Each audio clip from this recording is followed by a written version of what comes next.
ప్రభునందు ప్రియులైన మీకందరికీ యేసుక్రీస్తు ప్రభువారి నామములో శుభవందనాలు తెలియజేస్తూ ఉన్నాం. దైవజనులు బ్రదర్ భక్త సింగ్ గారి పరిచర్యలో నుండి అలసిన వాణిని ఓరడించి మాటలు. జూలై 20.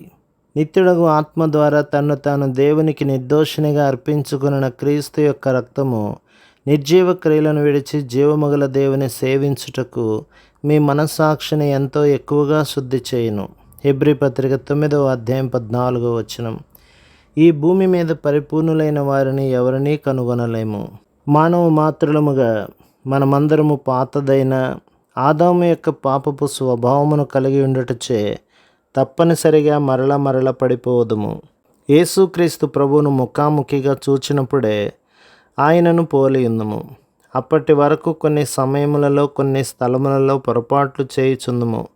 కీర్తనలు 130వ అధ్యాయం 3లో కీర్తనకారుడు, యెహోవా నీవు దోషములను కనిపెట్టి చూచిన ఎడల ప్రభువా ఎవడు నిలువగలడు అని అనుచున్నాడు.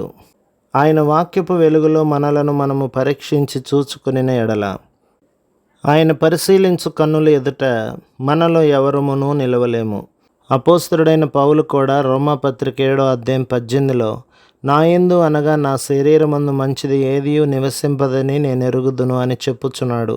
అతని హృదయములో ఆత్మకును శరీరమునకును మధ్య జరుగుచున్న పోరాటమును గూర్చి కూడా తెలుపుచున్నాడు. మనము కూడా అట్టి పోరాటములను ఎదుర్కొనవలసి ఉన్నాము.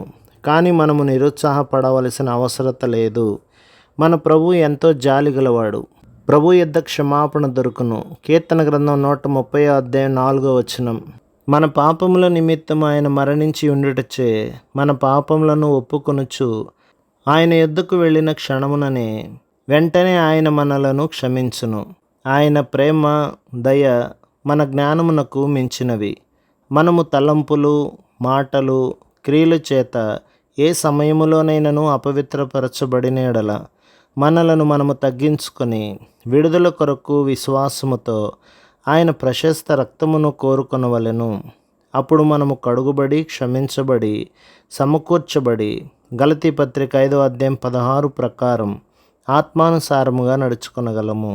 మనము అపవిత్రపరచబడిన ఎడల వెంటనే ప్రభు యొద్దకు వెళ్ళి, ప్రభువా నన్ను నేను అపవిత్రపరచుకొంటిని, క్షమాపణ కొరకు నీ దయ యందు నమ్మిక ఉంచుచున్నాను, నీ ప్రశస్త రక్తముతో నన్ను కడుగుదువని నమ్ముచున్నాను అని ఒప్పుకొనవలెను. ఆ విధముగా ఆయనతో మన సహవాసము తిరిగి సమకూర్చబడును. కీర్తన గ్రంథం 37వ అధ్యాయం 23, 28, 38, 39 వచనాలు, సామెతల గ్రంథం 24వ అధ్యాయం 16లలో మనకు ఆయన వాగ్దానములు కలవు. మన బలహీన పరిస్థితులలో సాతాను కొన్ని పర్యాయములు మనలను మోసగించును. కానీ యేసు ప్రభు యొక్క రక్తములో మన క్షమాపణ కడుగుదల సంపూర్ణ సమకూర్పు కొరకు ఎల్లప్పుడూ ఏర్పాటు కలదు. ప్రభు మిమ్మును మీ కుటుంబమును మీ సంఘమును దీవించి ఆశీర్వదించునుగాక. ఆమేన్.